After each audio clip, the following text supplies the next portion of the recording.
अहिंसा तीर्थ प्रणेता, अहिंसा तीर्थ प्रणेता, जय जय हो भारत गौरव राष्ट्र संत प्रमुख सागर। स्वर्णिम स्वर्ण जयंती का अवसर ये महान है, मिलकर हम मनाएंगे गुरुवर देश की शान है प्रमुख सागर। जय हो गुरुवर प्रमुख सागर, जय हो गुरुवर।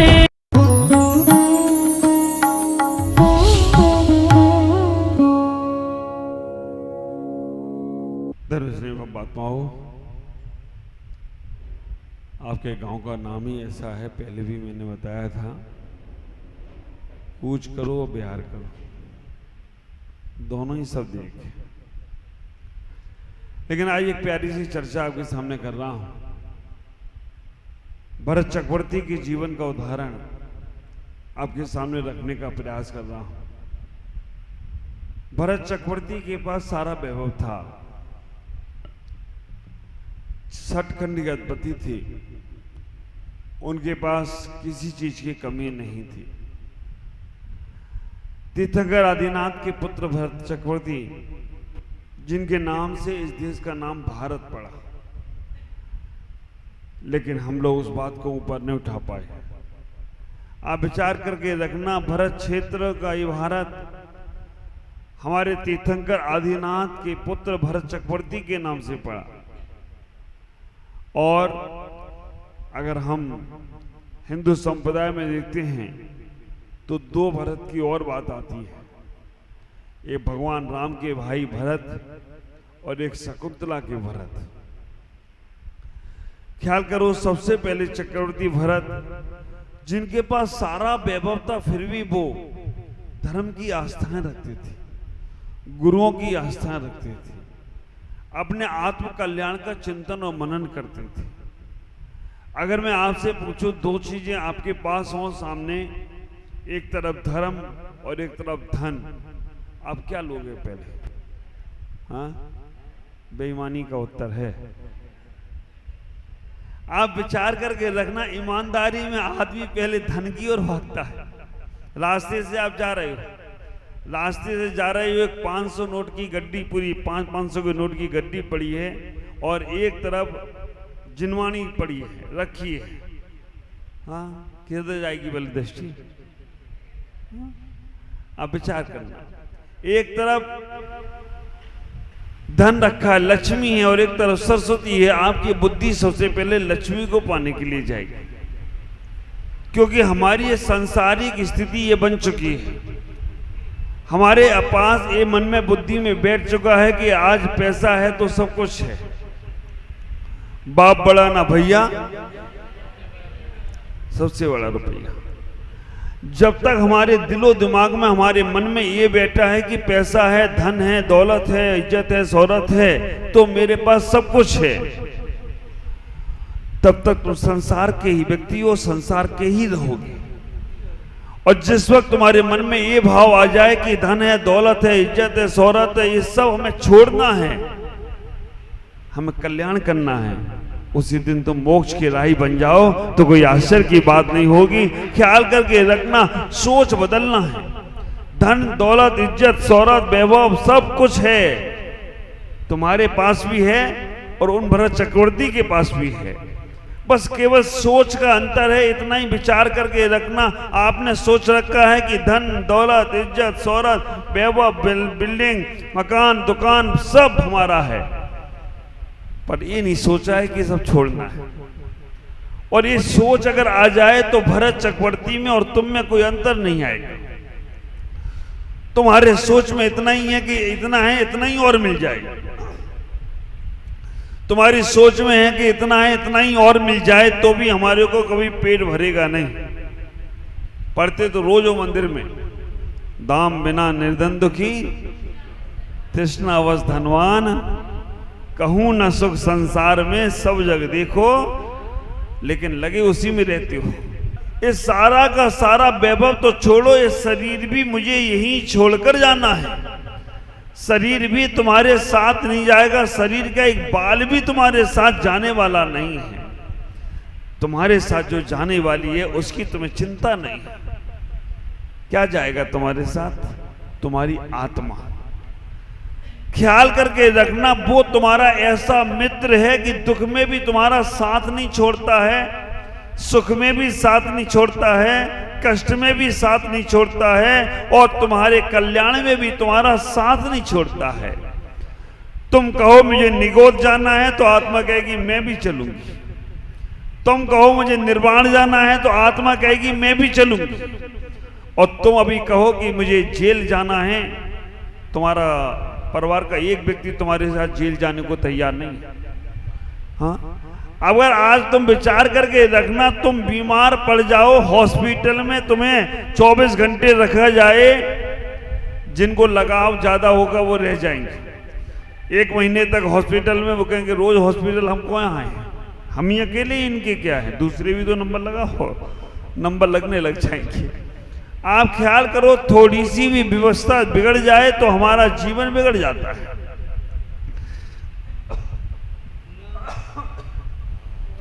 भरत चक्रवर्ती को घर में बैरागी क्यों कहा गया?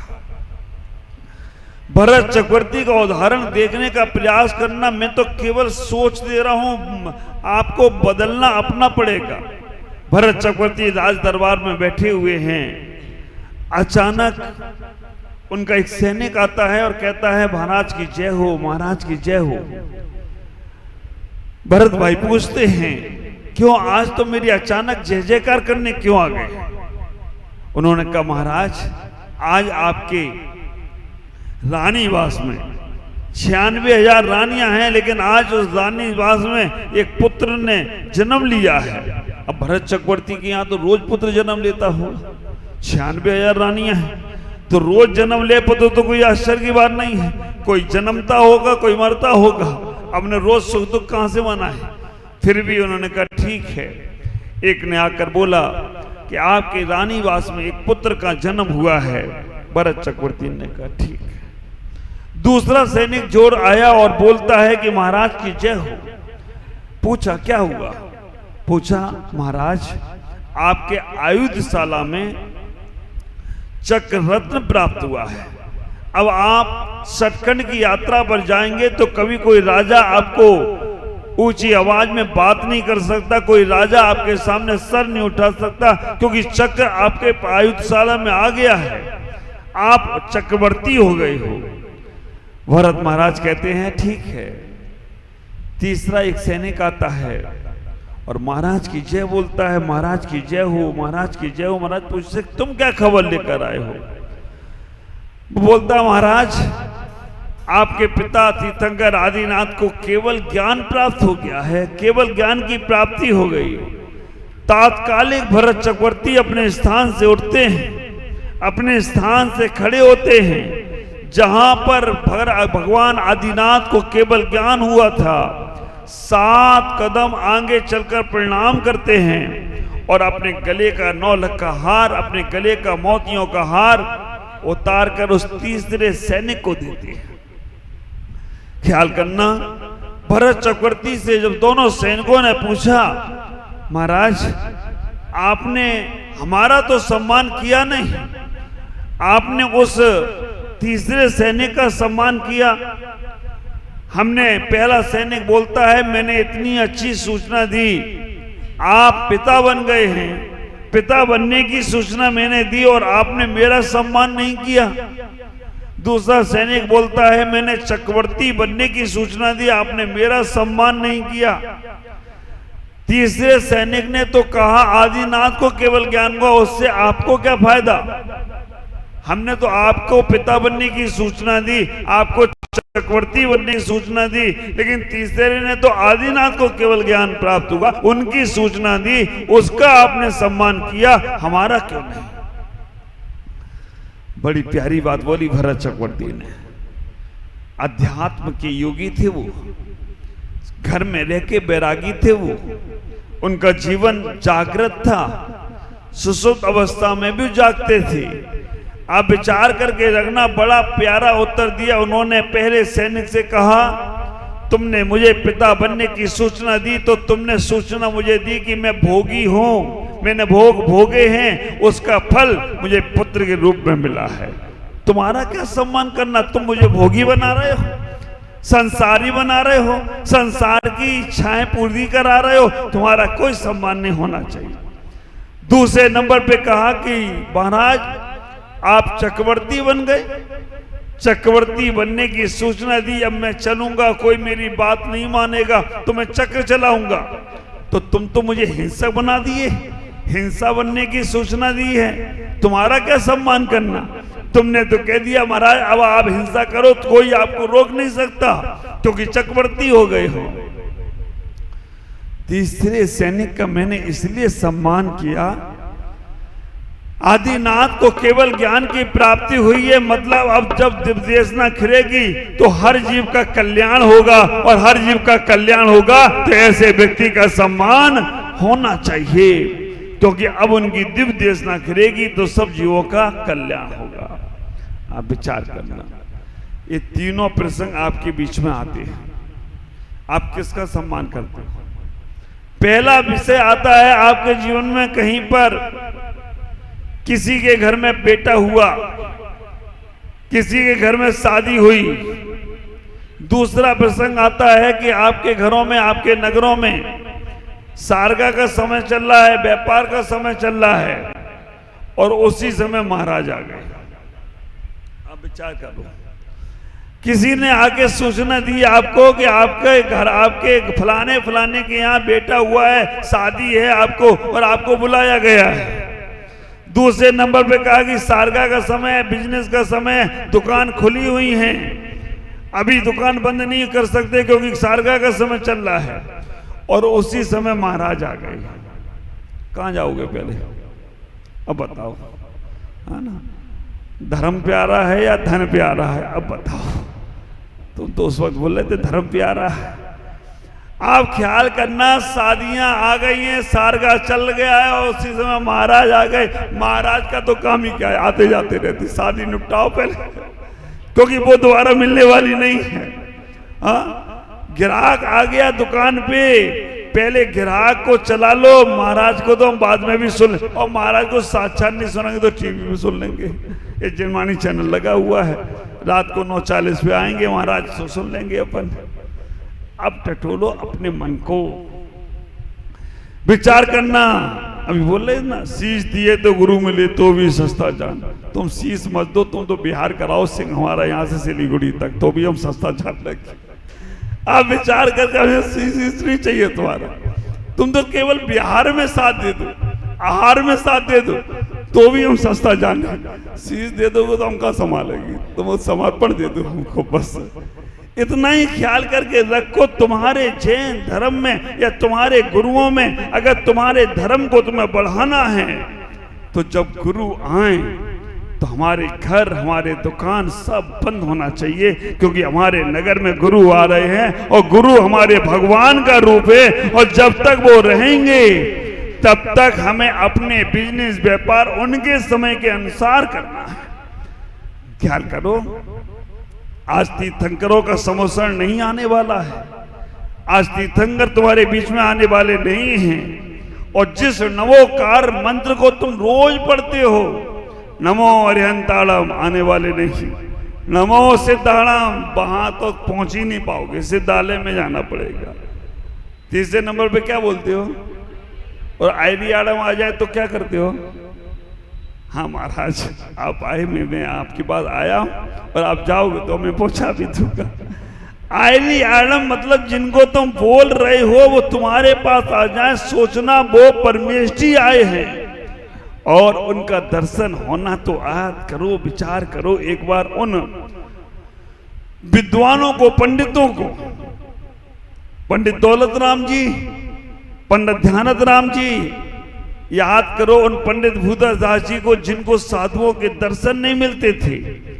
ख्याल करके रखना, जिनको साधुओं के दर्शन नहीं मिलते थे और वो अपने आप को नग्न करके दर्पण में देखते थे, कैसे होंगे दिगंबर साधु। दिगंबर साधु बनना खेल नहीं है बच्चों का। हाँ, नग्न हर कोई हो सकता है। दिगंबर साधु बनना खेल नहीं है बच्चों का, तेल निकल जाता है अच्छे अच्छों का, ख्याल करके रखना। तुम्हारा बच्चा भी नग्न हो जाए ना घर में, चप्पल लगाते हो नंगा घूम रहा है, चल कपड़े पहन, और तुम अगर बाथरूम में कहीं हो और टॉवल खुल जाए और मालूम पड़ जाए कि छेद में से कोई देख रहा है, तुरंत टॉवल पे हाथ जाता है, कैसे?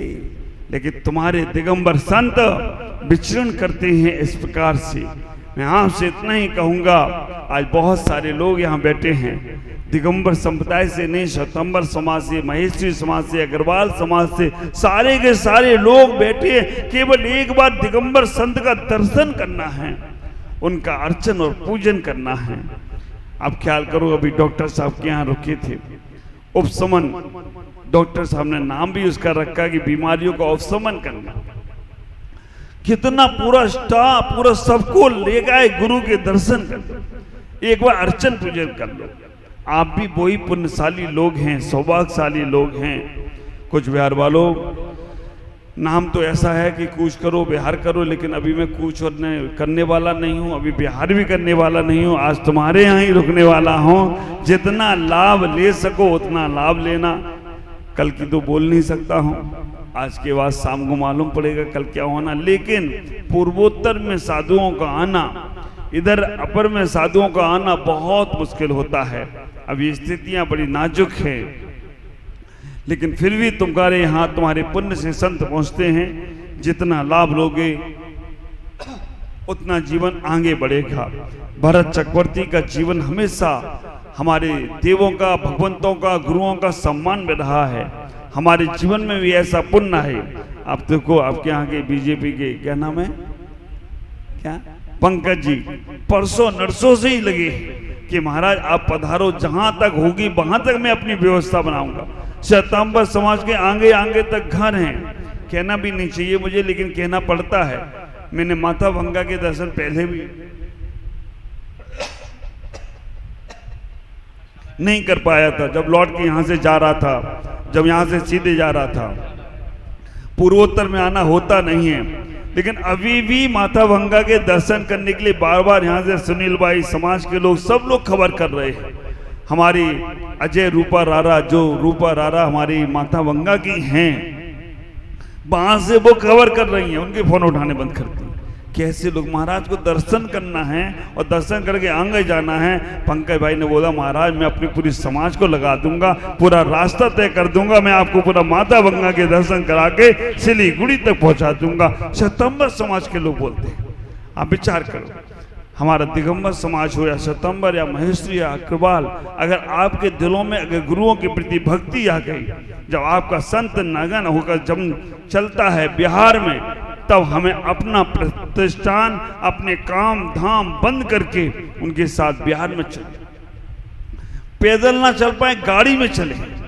आप विचार करके रखना, इतना बड़ा पुण्य सेवा का कार्य हमें मिलता है कि हमारा जीवन भी धन्य धन्य होने लग जाता है। क्योंकि जन के हम भक्ति करते हैं, मंदिरों में पूजाएं करते हैं, उपासनाएं करते हैं, जब वो हमारे बिहार करते हैं तो हमें साथ में उनके रहकर जीवन में आगे बढ़ना चाहिए। यहाँ के बच्चों की टीम, अभी से पूरी टीम जो बैठी है, जब से मैं वहाँ से निकला हूँ, दीन अट्टा के पहले से टीम आ रही है। आज भी सुबह सुबह पहुँच गए थे हमारे सभी लोग। ऐसा ही मैं चाहूँगा आपके अंदर धर्म की भावनाएं और बने, आगे बढ़ें। आज इतना ही कहूँगा, आप सब लोग अपने जीवन को कल्याण में जोड़ना है तो धन को ज़्यादा महत्व मत दो, क्योंकि धन आखिरी में लिखा देगा निधन। बस धन, निधन के बाद काम में आने वाला नहीं। तो धन को नहीं, धर्म को समझने का प्रयास करो।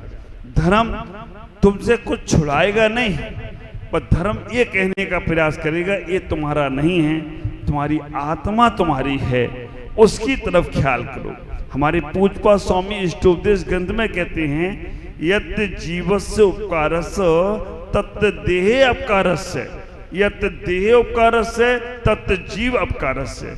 जो देह का उपकार करता है वो जीव आत्मा का उपकार करता है, और जो आत्मा का उपकार करता है वो देह के लिए चिंता नहीं करता है।